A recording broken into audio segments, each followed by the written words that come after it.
Good morning, student. Now, the next important function, or you can say that the property which is carried out by the microbes are, they are useful in sewage treatment plant. Before moving to that one, sewage क्या है पहले ये समझ जाइए. देखिए आज की date में जिस तरीके से अर्बनाइजेशन हो रहा है, तेजी के साथ बड़े बड़े शहरों का विस्तार हो रहा है, तो ढेर सारी मात्रा में वाटर जो है तो रिलीज हो रहा है. अब ये वाटर किस फॉर्म में, या तो क्योंकि जितने ज्यादा लोग बढ़ेंगे उतना ज्यादा पॉल्यूशन जनरेट होगा, या यूं कहिए कि उतना ज्यादा वेस्ट जो है तो जनरेट होगा. अब ये जो वाटर निकल रहा है, इस वाटर में भी जो ज्यादातर मात्रा होती है वो किसकी होती है? सीवेज वाटर की होती है. अब ये सीवेज वाटर क्या है? सीवेज वाटर में आप ये मान कर चलिए ह्यूमन एक्सक्रीटा ज्यादा मात्रा में मौजूद है.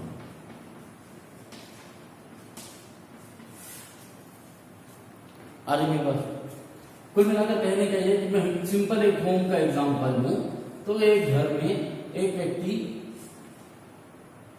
जितनी बार भी सीवेज ट्रीटमेंट, सीवेज का यूटिलाइजेशन करेगा, या यूं कहिए कि ह्यूमन एक्सक्रीटा के फॉर्म में निकलेगा, तो वो एक तो क्लॉथ इनको वॉश करने के लिए यूज करे, तो इसमें ढेर सारा ऑर्गेनिक मटेरियल निकलेगा.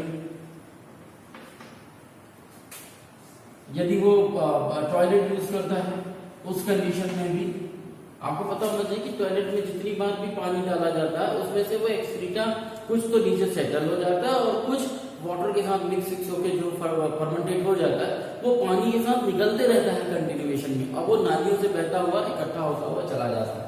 तो इसमें आ जाता है क्या आपका ह्यूमन एक्सक्रीटा, और इस ह्यूमन एक्सक्रीटा में एक दूसरी चीज और मौजूद होती है, वो होते हैं माइक्रोब्स.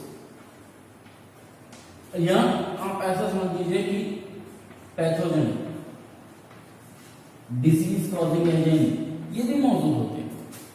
अरे बस, तो कोई भी जितना भी सीवेज है जो घर से निकल रहा है, जितना भी, और ये सीवेज में आपको मान लीजिए कि पानी से मिला हुआ चीजें, हम पॉल्यूशन में बाकी सब चीजें लेते हैं, सीवेज में आपको क्या लेना है? वाटर, और वाटर में डिजोल्व जितनी भी इम्प्योरिटीज है उनको लेकर हम सीवेज की बात करते हैं. तो ये जितनी भी चीजें हैं जो आगे की तरफ बहकर जा रही है नालियों से होते हुए बड़े नालों में, और बड़े नालों से होते हुए ये सब कहाँ मिल जाएंगे? ये जितना सीवेज है फाइनली किसी न किसी वाटर बॉडीज में मिलने वाला है. अब यदि ये पूरी की पूरी गंदगी वाटर बॉडीज में मिल जाएगी तो क्या होगा? यही वाटर हमको फिर से किसकी तरह, ड्रिंकिंग वाटर की तरह यूटिलाइज करना. आपके यहाँ जो टंकियों में पानी भरा हुआ है, आपके घरों में जो वाटर सप्लाई होता है वो कहाँ से आता है? वो कोई नीचे ट्यूबवेल लगा के पानी नहीं इकट्ठा किया जाता है, वो किसी नदी या किसी तालाब से पानी को इकट्ठा करते हैं, उसको फिल्टर करते हैं और पाइप के थ्रू आपके घरों तक पहुंचाया जाता है. लेकिन यदि उसी रिवर में, उसी तालाब में, उन्हीं वाटर बॉडीज को ऑलरेडी इसी आपके ही सीवेज के थ्रू उसको पॉल्यूट हो गया, तो उस कंडीशन में वो वाटर पीने लायक नहीं बचेगा, या फिल्टर करने के बाद भी, उसको प्रोसेस करने के बावजूद भी आपके पास पहुंचे तो उस वाटर बॉडीज में बहुत सारे माइक्रो ऑर्गेनिज्म या पैथोजन हो सकते हैं. और यदि वो पैथोजन मौजूद हैं तो उस कंडीशन में वो वाटर बॉडीज के जितना भी वाटर होगा वो ड्रिंकेबल वाटर नहीं होगा, या वो ड्रिंक करने लायक नहीं होगा, यूज करने लायक नहीं होगा, और ऐसे भी हमारे लिए बहुत सारी तकलीफें हो जाएंगे, बहुत सारी डिसीज कॉज हो सकती है, बहुत सारे दूसरे इम्पैक्ट देखने को मिल सकते हैं. तो कैसे, क्योंकि ये भी तो नहीं है कि हम इसको बंद कर दें, ये तो पॉसिबल नहीं है कि हम कल से कपड़े धोना बंद कर दें, उसकी गंदगी बाहर नहीं निकलेगी, हम जो है तो मुंह धोना बंद कर दें, हम नहाना बंद कर दें, हम जो है तो क्या नाम से टॉयलेट और एक्सीट करना बंद कर दें, तो चूंकि ये भी कोई चीज पॉसिबल नहीं हो सकती, लेकिन इसका सही तरीके से मैनेजमेंट हो सकता है, या यूं कहिए कि सीवेज को सही तरीके से हम ट्रीट कर सकते हैं, ताकि before mixing with the water bodies इसको हम क्या कर सकें? साफ सुथरा कर सके, इस लेवल तक ला सके कि वाटर बॉडीज के अंदर जो माइक्रो ऑर्गेनिज्म मौजूद हैं या जो ऑर्गेनिज्म मौजूद हैं वो बाकी उस बचे हुए पोर्शन को सही कर दें, और नेक्स्ट लेवल पे जब फिर यही वाटर बॉडीज के थ्रू हम वाटर लें अपने ड्रिंकिंग पर्पज और बाकी दूसरी चीजों के लिए, तो वो साफ और सुथरा हो. इसके लिए जरूरी है कि सबसे पहले हमें इस सीवेज को क्या करना होगा? ट्रीट करना होगा. अब ये जो सीवेज ट्रीटमेंट होता है, ये सीवेज ट्रीटमेंट दरअसल दो पार्ट में डिवाइडेड है. पहले को हम कहते हैं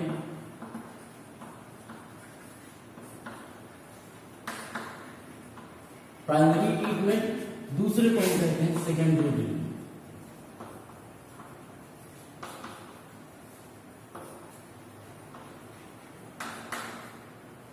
दो तरीके का ट्रीटमेंट होगा, प्राइमरी और सेकेंडरी।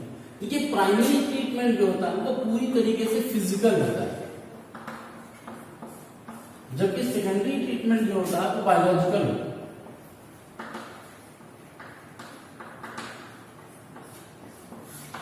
जो प्राइमरी ट्रीटमेंट होगा उसमें किसी तरीके के माइक्रो ऑर्गेनिजम्स का यूज नहीं करते, लेकिन जो सेकेंडरी ट्रीटमेंट करते हैं उसमें पूरी तरीके से कैसे होता है, वो बायोलॉजिकल ट्रीटमेंट होता है, ये यूं कई माइक्रो ऑर्गेनिज्म का यूज करते हैं और उसके तरीके से प्रोसेस करते हैं। तो सबसे पहले बात करेंगे प्राइमरी ट्रीटमेंट की, बाद में बात करेंगे सेकेंडरी ट्रीटमेंट। दूसरे तरीके से आप ये भी कह सकते हो जो प्राइमरी ट्रीटमेंट होगा इसमें चूंकि माइक्रो ऑर्गेनिज्म तो यूज हो नहीं रहा, तो ये फिजिकली लेवल पे किस तरीके से हम सेग्रीगेट कर सकते हैं, कम कर सकते हैं सीवेज को, वो देखना जरूरी होता है।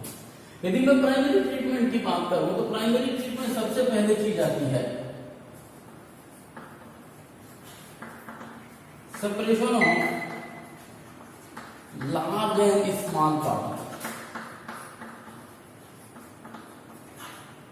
तो जब तक आप ये सेपरेट नहीं करेंगे लार्ज और स्मॉल पार्टिकल को सीवेज से, पार्टिकल फ्रॉम सीवर कह लो या सीवेज कह लो, तो सबसे पहले ये काम होता, बात आती है ये सब होता कैसे।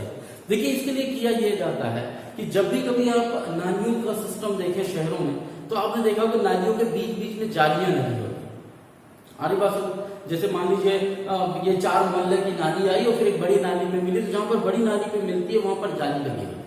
वो जाली इस तरीके की होती है कि बहुत ज्यादा पास पास जालियां नहीं होती, थोड़ा दूर दूर होती है, यानी छोटे मोटे जो कोई सामान यदि चला गया है तो वो निकल आए, लेकिन यदि बड़ा सामान आता जाएगा तो धीरे धीरे वो फंसता हुआ चला जाता है। एक ऐसा टाइम आता है पूरा ब्लॉक कर देता है उस जाली को और कुछ भी वाटर जो है तो अंदर की तरफ नहीं जा पाता। उसका फायदा क्या होता है कि जहां बीच बीच में आप जितनी भी एरिया में आपने जालियां लगा दी या बार लगा दिए, उससे क्या होता है कि जो बड़े बड़े कचरे होते हैं वो रुकते जाते हैं और जो भी म्युनिसिपल पार्टी वाले होते हैं या म्युनिसिपल कारपोरेशन वाले लोग होते हैं वो बीच बीच में नालियों को साफ करते रहते हैं, जिससे जो बड़ा बड़ा कचरा है वो वहां पहले ही निकलता हुआ चला जाता है।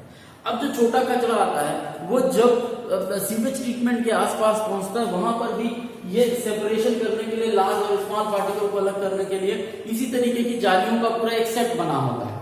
जैसे मान लीजिए पानी जा रहा है यहाँ से वहां तक जा रहा है, तो यहाँ जो जाली लगी हुई है उसके बीच का गैप ज्यादा है, उसके बीच का गैप ज्यादा है, तो ये इस तरीके। फिर थोड़ी देर बाद जो एक जाली लगी उसके बीच का गैप थोड़ा सा उससे कम है, फिर एक और लगी उससे और कम है। तो होता यूं है कि सीवेज में जो भी जितने भी सॉलिड पार्टिकल्स होते हैं या यूं कहिए कि जितने भी ऐसे सब्सटेंसेस हैं जो उस बड़े से बार को पहले क्रॉस करके आ गए पर छोटे से नहीं हो पा रहे, वो सब एक स्टेप बाय स्टेप प्रोसेस में क्या होते जाते हैं, रुकते हुए चले जाते हैं। तो इसीलिए हमने कहा कि separation of large and small particle from the sewage. जो पानी है उससे पहले हम लार्ज और स्मॉल पार्टिकल को क्या करेंगे, अलग अलग करेंगे। देन इसके बाद जो दूसरी स्टेप आती है वो आती है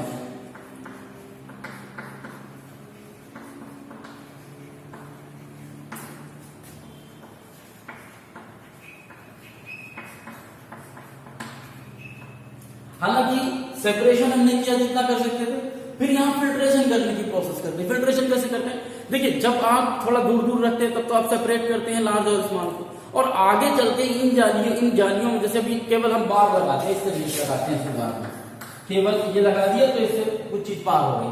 फिर अगली जगह पे हमने थोड़ा सा इसकी साइज, इसकी जो विड्थ है उसको कम कर दिया, थोड़ा इसके बाद जो है तो और विड्थ को कम कर दिया ताकि और कम स्पेस रह जाए।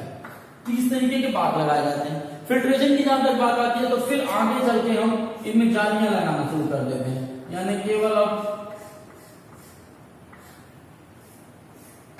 इस पर्टिकुलर साइज का पहले जो है तो तब जाली बड़ा रखते हैं, फिर और आगे जाएंगे तो इस जाली की साइज और छोटी हो जाएगी। तो इस तरीके से फिल्ट्रेशन की प्रोसेस की जाती है। फिल्ट्रेशन के बाद अगला स्टेप आता है क्या, सेडिमेंटेशन। सेडिमेंटेशन होता है, देखिए सेडिमेंटेशन का मतलब होता है कि आप एक ग्लास ले लीजिए, ग्लास में कोई भी थोड़ा सा कचरा डाल लीजिए, मिट्टी डाल लीजिए और पानी डाल लीजिए और उसको घुमा दीजिए। थोड़ी देर बाद देखेंगे कि कुछ जो चीजें हैं वो ऊपर की तरफ फ्लोट कर रही हैं, कुछ जो है तो क्या हो गई, नीचे की तरफ सेटल हो गई। इस तरीके कोई भी कचरा लीजिए, इस तरीके का दो आपको सेपरेशन देखने को मिलेगा, एक ऊपर कुछ फ्लोट कर रहा होगा, एक नीचे कुछ सेटल हो गया होगा। तो जो फ्लोट कर रहा है या फिल्ट्रेशन और जो सेडिमेंटेशन है इसी के लिए किया जाता है। तो अब जितनी भी चीजें फ्लोट कर रही हैं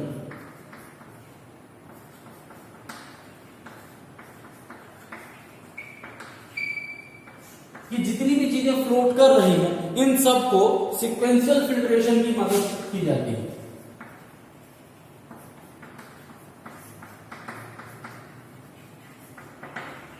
जैसे हमने यहां सेपरेट कर लिया लार्ज स्मॉल, अब हमको ये फिल्ट्रेशन एंड सेडिमेंटेशन करना है, इसको आप 2 का ए मान लीजिए।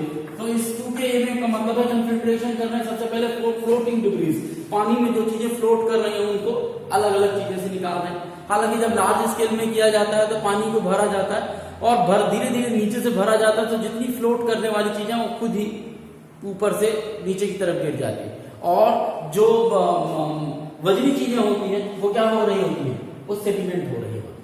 तो ये सीक्वेंशियल फिल्ट्रेशन की प्रोसेस होती है। एक बार हमने फिल्टर किया, फिर दोबारा फिल्टर किया, तो जितनी बार फिल्टर करेंगे फ्लोटिंग चीजें हो जाएंगी। और जो ग्रिट होगा या स्मॉल स्टोन्स होंगे,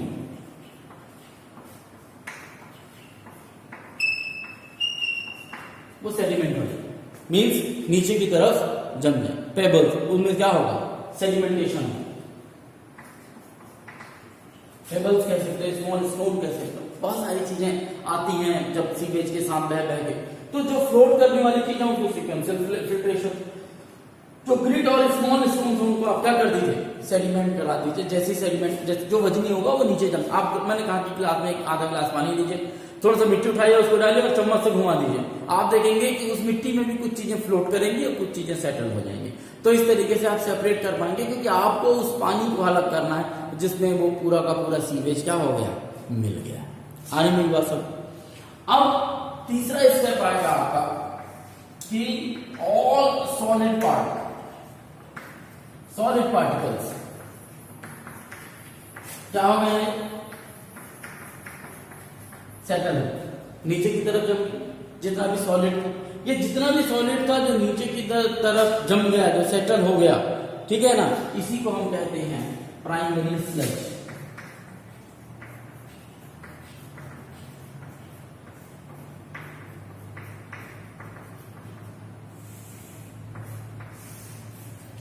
और ऑल एबव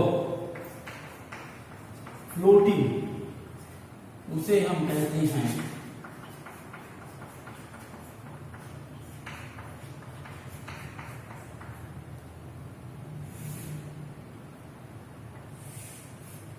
यानी हमने जो ग्लास लिया, ग्लास में से हमने कचरे को घुमाया, जो ऊपर फ्लोट कर रहा था उसको हटा दिया, जो नीचे की तरफ सेटल हो गया। तो अब आप देखेंगे कि कुछ चीजें जो नीचे सेटल्ड हैं और बाकी ऊपर पानी या उसमें कुछ मिली हुई चीजें दिखा रही।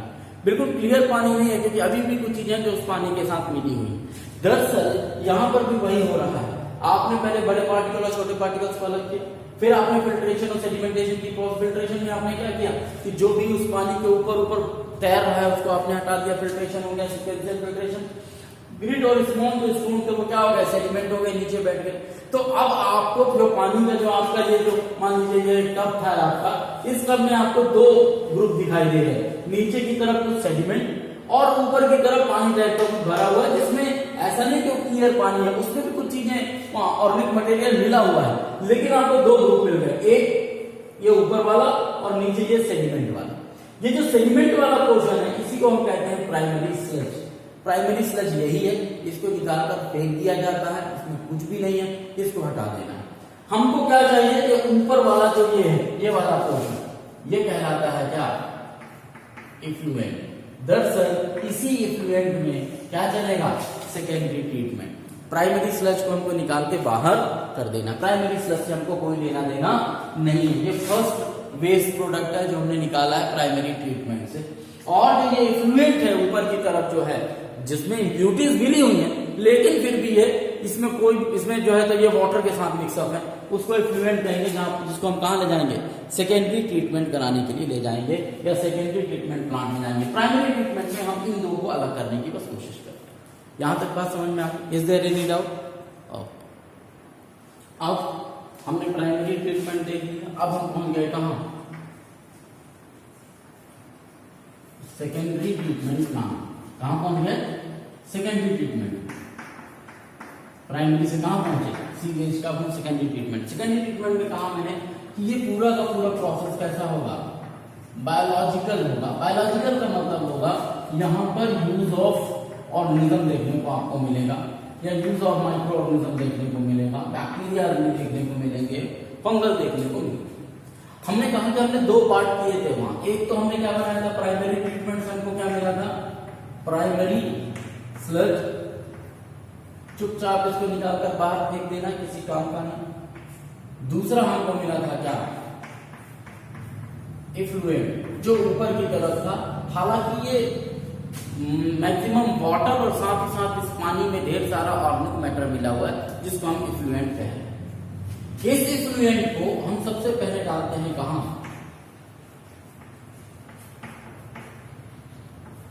Aerated tank.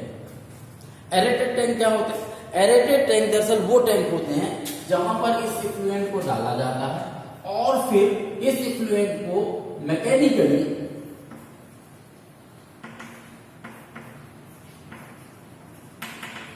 एजिटेट किया जाता है टू पास ऑक्सीजन ऑन, या यूं कह दीजिए आप कि हम क्या करते हैं, हमने पानी को लाया, हम पानी जो या इफ्लुएंट को लेकर आए, इफ्लुएंट को लेकर आने के बाद एजिटेट करते हैं और एयर पंप करते हैं पास करते हैं। आपने शायद देखा हो, देखा ही कोई आसपास आपके आजू बाजू कोई भी सीवेज ट्रीटमेंट प्लांट हो तो वहां देखिए पानी ऐसे भरा रहता है और मैकेनिकली यानी कि उनको घुमाया जाता है, पंखे लगे होते हैं, पंखे लगे होते हैं बड़े बड़े, जो पानी को घुमाते रहते हैं, हिलाते हैं। तो जब पानी को मैकेनिकली हिलाया जाता है तो उसमें ऑक्सीजन जो है तो क्या होती है, पास होती है। तो जब ये ऑक्सीजन पास होती है, जब हम एरेटेड टैंक में मैकेनिकली इसको घुमाते हैं, तो जो एरोबिक बैक्टीरिया है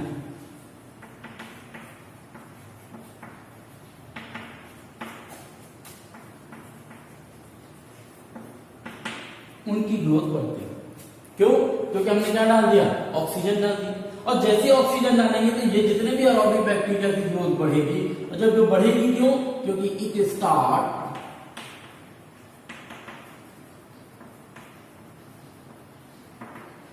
कंज्यूमिंग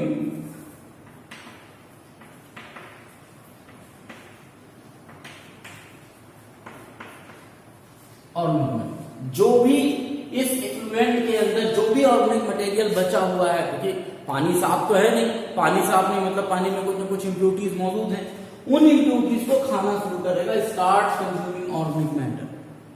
आगे बात, अच्छा एक चीज और है यहाँ पर वो जान जाएंगे कि जैसे ही हम ऑक्सीजन पास करते हैं मैकेनिकली एजिटेट करके, जो विग्रस ग्रोथ है एरोबिक बैक्टीरिया की वो देखने को मिलती है। और वो किसके ऊपर देखने को मिलती है, फ्लॉक्स के ऊपर। अब बात आती है ये फ्लॉक्स क्या है, पहले ये जान लो फिर आगे बढ़ते हैं। देखिए फ्लॉक्स कुछ और नहीं है, mass of bacteria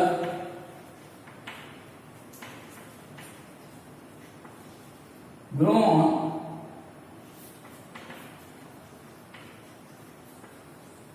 filamentous fungus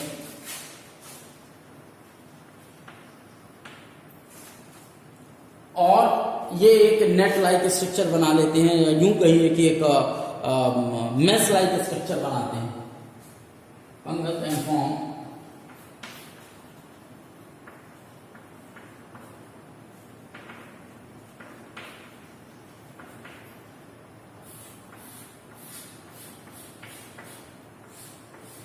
और यहाँ ढेर सारी मात्रा में बैक्टीरिया ग्रो करते हैं।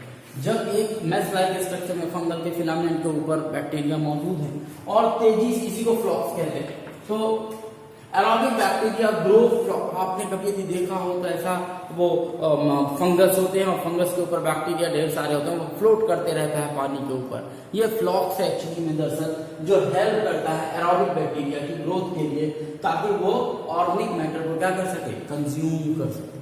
क्योंकि जैसे जैसे, एक बात और बता दो, जितना पानी में ऑर्गेनिक मैटर होगा उसका बीओडी उतना ज्यादा है।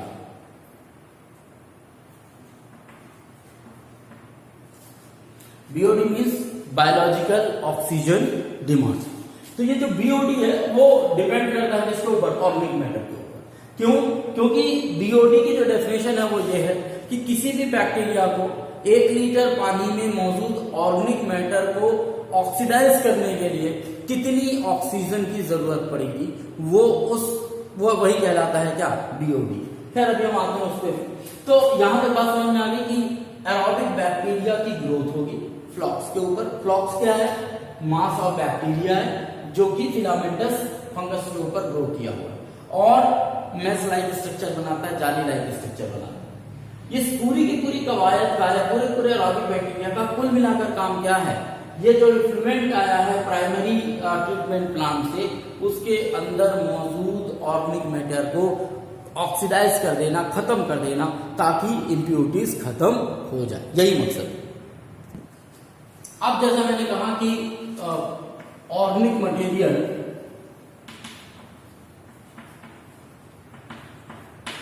वाटर में कितना है, यही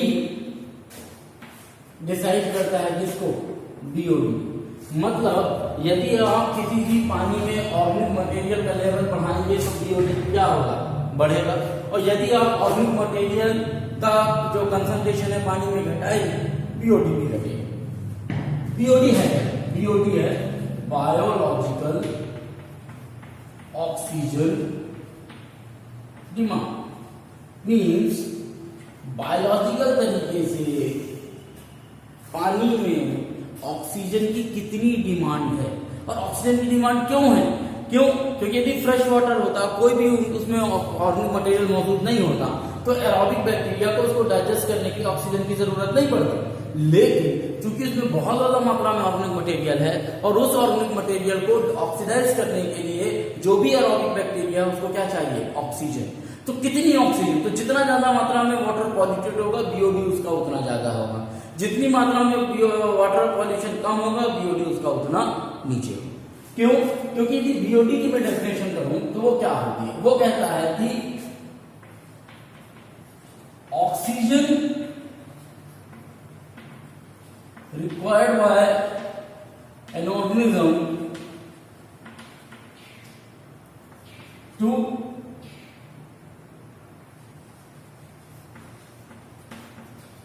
complete oxidation of organic material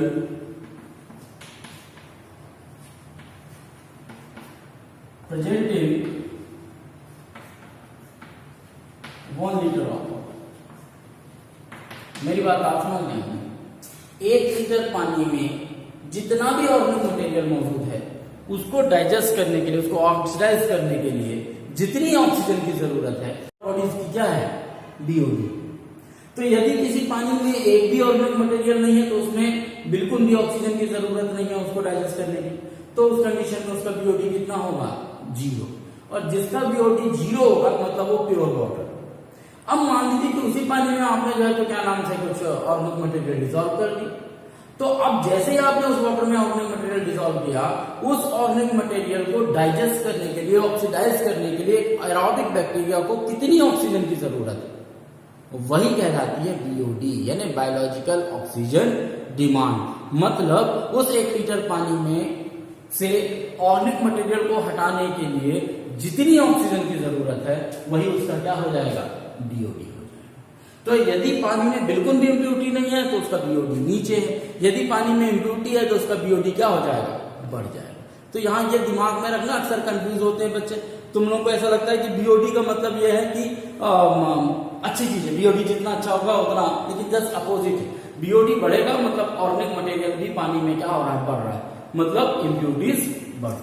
खैर हमने कहा कि ऑर्गेनिक मटेरियल जो है उसको डाइजेस्ट करने की बात की जाएगी। अब हम यहाँ बैक्टीरिया का काम कर ही रहे, चाहे वो फ्लॉक्स के फॉर्म में कर रहे हैं। अब ये जो बैक्टीरिया जब इसके ऊपर काम करेंगे, ऑर्गेनिक मटेरियल जो मौजूद है वाटर में उसको डाइजेस्ट करने की कोशिश करेंगे, और डाइजेस्ट कौन कर रहा है, डाइजेस्ट बाय एरोबिक बैक्टीरिया।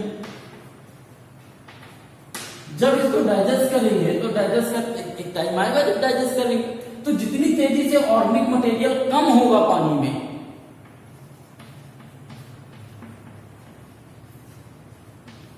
उतनी तेजी से पानी में बायोलॉजिकल ऑक्सीजन डिमांड क्या होगी, कम होगी। स्वाभाविक है, ऑर्गेनिक मटेरियल को खाते गए बीओडी का लेवल क्या होते जाएगा, कम होता है। एक सस्टेनेबल लेवल पर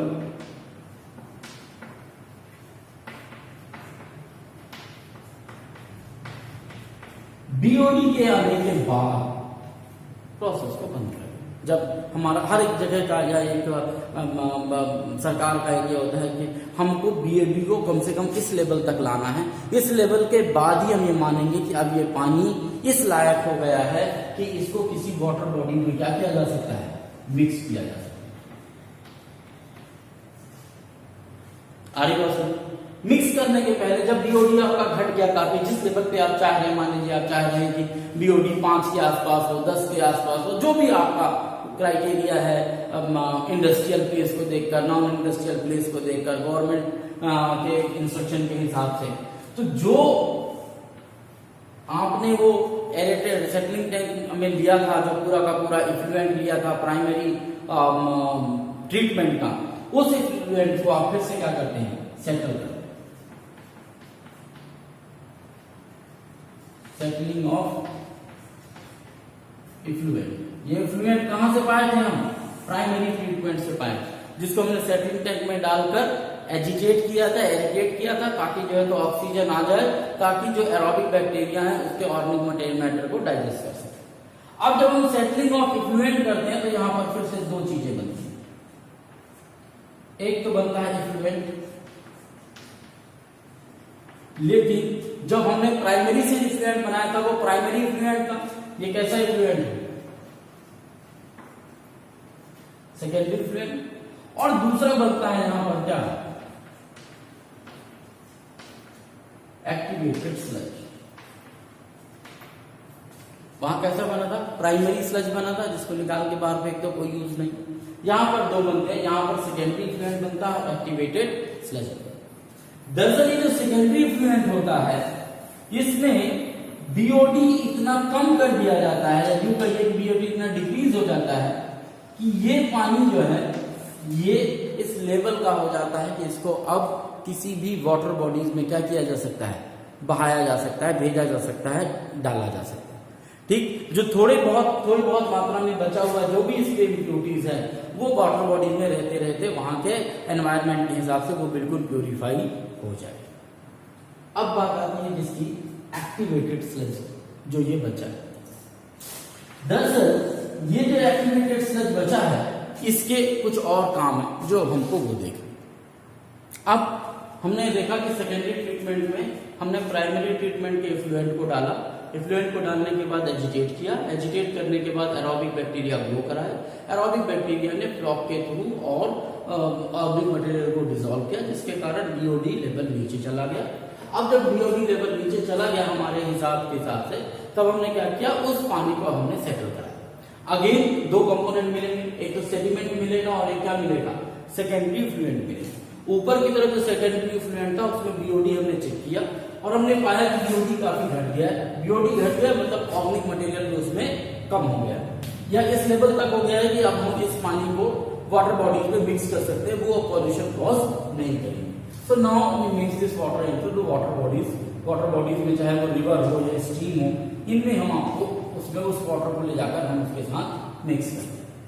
अब ये जो सेडिमेंट बचा, इस सेडिमेंट के दो पार्ट किए जाते हैं, एक तो ये स्मॉल पार्ट, इस स्मॉल पार्ट को हम कहते हैं एक्टिवेटेड स्लग, और जो लार्ज पार्ट होता है इसका यूज हम दूसरे तरीके से करते हैं। पहले हम बात कर लेते हैं स्मॉल पार्ट। दरअसल ये जो स्मॉल पार्ट है जिसको एक्टिवेटेड हम स्लग्स कह रहे हैं, इसमें ढेर सारी मात्रा में क्या मौजूद है,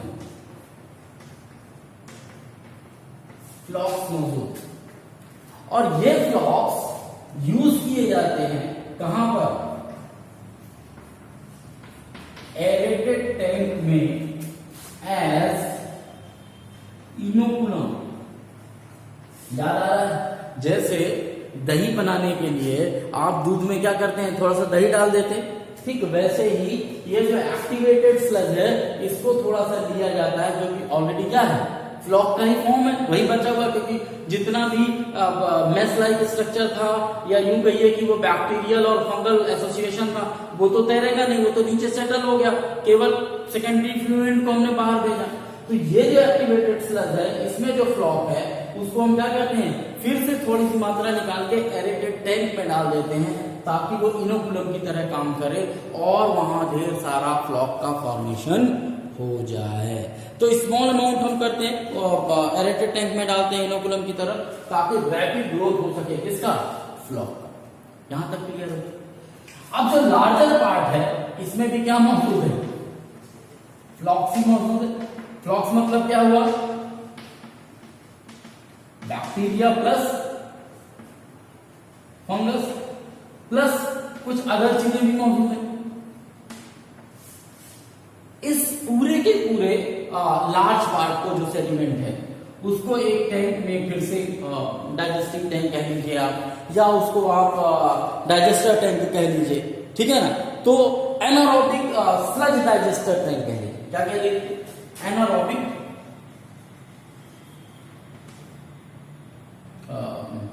anaerobic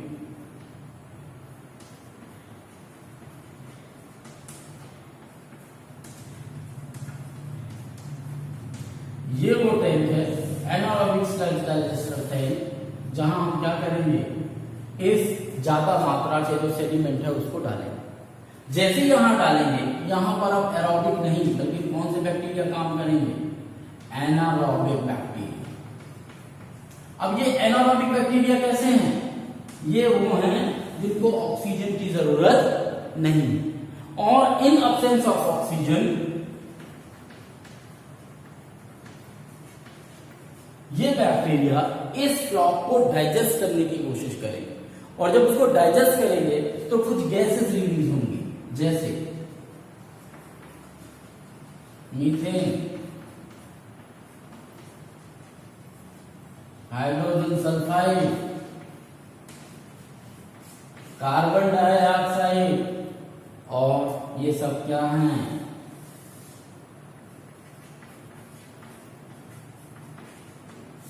biogas, which can be use for elimination purpose. तो होप आपको समझ में आ गया होगा सेकेंडरी ट्रीटमेंट, प्राइमरी ट्रीटमेंट कैसे होता है। पूरा का पूरा प्राइमरी ट्रीटमेंट फिजिकल ट्रीटमेंट है, वहां किसी तरीके के माइक्रोब्स की जरूरत नहीं है। आप उसको चाहे जालियों से छानिए, सेडिमेंट कीजिए, फिल्ट्रेशन कीजिए, जो आपका सेडिमेंट बचा उसको हम प्राइमरी स्लज कहते हैं, निकाल के बाहर कर दिया जाता है। जो ऊपर की तरफ इफ्लुएंट बचता है प्राइमरी इफ्लुएंट, उसको उठाकर प्राइमरी ट्रीटमेंट प्लांट में, सेकेंडरी ट्रीटमेंट प्लांट में लाया जाता है। सेकेंडरी ट्रीटमेंट प्लांट में उनको एरेटेड टैंक में रखा जाता है, मैकेनिकली एजिटेट किया जाता है ताकि ऑक्सीजन उसके अंदर जा सके और एरोबिक बैक्टीरिया तेजी से ग्रो कर सके। एरोबिक बैक्टीरिया को ग्रो कराने के लिए उसमें थोड़ा सा फ्लॉक्स डाला जाता है। फ्लॉक्स क्या होता है, बैक्टीरिया और फंगल का एसोसिएशन होता है, मेस लाइक स्ट्रक्चर बनता है। अब जब एरोबिक बैक्टीरिया तेजी से ऑर्गेनिक मटेरियल को खाता है या खत्म करता है या उसकी ब्यूटीज को डाइजेस्ट कर लेता है, ऑक्सीडाइज कर लेता है, तो बीओडी का लेवल नीचे जाता है, यानी पानी ज्यादा मात्रा में साफ होता जाता है। एक कंडीशन आती है जिस लेवल पे हम बीओडी को रखना चाहते हैं, जब उस लेवल पे पहुंचता है तो हम प्रोसेस को रोक देते हैं। अब इस पूरे के पूरे एरेटेड टैंक के जो भी पानी होता है या जो भी मिक्सचर होता है सीवेज का, उसको सेटल किया जाता है। सेटल में हमको फिर दो कंपोनेंट मिलते हैं, एक तो सेकेंडरी फ्लूइड और दूसरा सेकेंडरी सेडिमेंट। जो सेकेंडरी फ्लूइड होता है उसका बीओडी ऑलरेडी इतना नीचे जा चुका है कि उसको डायरेक्ट अब हम वाटर बॉडीज में मिक्स कर सकते हैं। अब वो वाटर बॉडीज को पॉल्यूट नहीं करेगा, या जो थोड़ी बहुत मात्रा में बीओडी है भी या ऑर्गेनिक मटेरियल है भी, तो वो वाटर बॉडीज के इकोलॉजिकल सिस्टम में आने के साथ साथ ठीक हो जाएगा। जो दूसरा सेकेंडरी फ्लूइड आपके पास बचा, उसको दो पार्ट में किया जाता है। एक थोड़ा बहुत पार्ट जो एक्टिवेटेड स्लज की तरह यूज होता है, यानी इसको उठाकर फिर से हम कहां डाल देते हैं, एरेटेड टैंक में डाल देते हैं as an inoculum for the growth of aerobic bacteria. आरी बात, ज्यादातर जो बचा हुआ पार्ट है उसको फ्लॉक में बैक्टीरिया है, फंगस है, कुछ और दूसरी चीजें हैं, इनको फिर हम एनारोबिक बैक्टीरिया के थ्रू डाइजेस्ट कराते हैं इन एनारोबिक स्लज डाइजेस्टर टैंक। तो जब एनारोबिक बैक्टीरिया इनके ऊपर काम करते हैं तो एनारोबिक को ऑक्सीजन की जरूरत है। ऐसी कंडीशन में ये क्या रिलीज करते हैं, methane, hydrogen sulphide, carbon dioxide, और ये सब क्या है, बायोगैस हैं, या यूं कहिए कि इनका यूज अलग अलग पर्पस के लिए, अलग अलग काम के लिए हम कर सकते हैं। तो चाहे वो बायोगैस सोर्स ऑफ एनर्जी के तौर पर किया जा सकता है, इसमें कोई डाउट। जहां तक रही बात इतना करने की, तो माइक्रोब्स, अब आप देख रहे होंगे कि कितना इंपॉर्टेंट रोल प्ले कर रहे हैं, क्योंकि यदि सीवेज ट्रीटमेंट में आप माइक्रोब्स को हटा दीजिए तो अभी तक कोई ऐसी टेक्निक नहीं डेवलप हो पाई है साइंस के तौर पर जो सीवेज ट्रीटमेंट कर सके। यानी यदि आप बैक्टीरिया हटा लें तो बाकी सब तो आप कर पाएंगे, लेकिन सीवेज का ट्रीटमेंट नहीं कर पाएंगे। और यदि आप सीवेज का ट्रीटमेंट नहीं कर सकते तो सोचिए कितनी तकलीफ होने वाली है। जितना भी आप पानी पीने के लिए कोशिश करेंगे, या जो भी आपके पास वाटर बॉडीज आएंगी या वाटर बॉडीज होंगी, वो सब पॉलिनेटेड हो चुकी होंगी। इन्हीं सबको ध्यान में रखते हुए कोशिश की जा रही है कि हर जगह जहां कहीं पे भी जो बड़े बड़े शहर है वहां पर सीवेज ट्रीटमेंट प्लांट बनाए जाए और उन सीवेज ट्रीटमेंट प्लांट के थ्रू वाटर बॉडीज को साफ रखा जाए। एक तो ये चीज होगी। दूसरा, इंक्रीज हो रहा अर्बनाइजेशन के कारण सीवेज ज्यादा मात्रा में रिलीज हो रहा, और इसके लिए हमको हर जगह पे, हर शहर में सीवेज ट्रीटमेंट प्लांट बनाने होंगे, ताकि before mixing of this sewage water to the water bodies उनको हम सही तरीके से प्यूरिफाई कर सकें। गवर्नमेंट ने गंगा एक्शन प्लान और यमुना एक्शन प्लान इनिशिएट किया हुआ है, जिससे ये दोनों बड़ी नदियों को साफ सुथरा रखने की कोशिश की जा रही है। और ये कोशिश है कि गंगा और यमुना में जो भी पानी मिल रहा है, सीवेज वाला जितना भी वाटर मिक्सअप हो रहा है, वो मिलने के पहले उसका क्या किया जाए, ट्रीटमेंट किया जाए। खासकर बहुत सारी इंडस्ट्रीज हैं जो गंगा और यमुना के किनारे काम कर रही हैं। अभी जो ये कोरोना काल हुआ, सब इंडस्ट्रीज बंद हो गई, तो बड़ा टीवी में और न्यूज में आता था कि अभी गंगा और यमुना की कंडीशन काफी अच्छी हो गई। क्यों? क्योंकि कोई भी इफ्लुएंट उसमें मिक्सअप नहीं हो रहा। तो नेचर अपने हिसाब से चीजें करती है, लेकिन हमको ये ध्यान रखना चाहिए कि हम उसका सहयोग कैसे कर सकते हैं। तो जितने ज्यादा ट्रीटमेंट प्लांट बनेंगे उतना ज्यादा वाटर बॉडीज हमारी साफ और सुथरी रह पाएंगे। लेकिन ये सब काम कर पाएंगे कब? जब आपके पास माइक्रोब्स मौजूद हों। तो आपको समझ में आ गया होगा कि कितना यूजफुल है माइक्रो ऑर्गेनिज्म हमारे डेली यूजर्स के लिए, डेली लाइफ के लिए। आज के लिए इतना ही। नेक्स्ट क्लास में बात करेंगे नेक्स्ट टॉपिक के ऊपर। तब तक के लिए हैव अ नाइस डे।